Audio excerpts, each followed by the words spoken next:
निश्चितच झालेली घटना ही वेदनादायी आहे.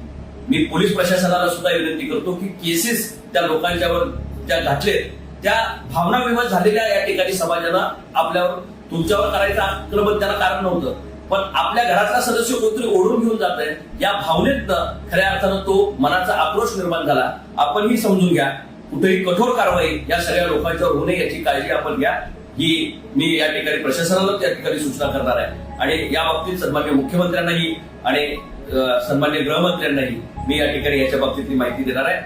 आपण संयम राखा. निश्चितपणे एक नागदेवतेची लढाई आपण जिंकलोय. आता दुसरी एक लढाई जी सुरू होतीये ती आपली असणारी लाडकी महादेवी परत घरात आणण्याची, आणि मला निश्चित खात्री आहे की येणाऱ्या काळामध्ये यालाही आपल्याला यश येईल आणि महादेवी हत्तीला आपल्याला परत आणण्यामध्ये सर्वांना यश येईल. आपण संयमानं पुढे जावं एवढी कळकळीची विनंती. आपला प्रतिनिधी म्हणून जसं मला संधी मिळेल तसं पार्लमेंटमध्ये महादेवीचा विषय आपल्या कानावर आल्याशिवाय राहणार नाही हे वचन मी आपल्याला या निमित्तानं या ठिकाणी देतो. धन्यवाद.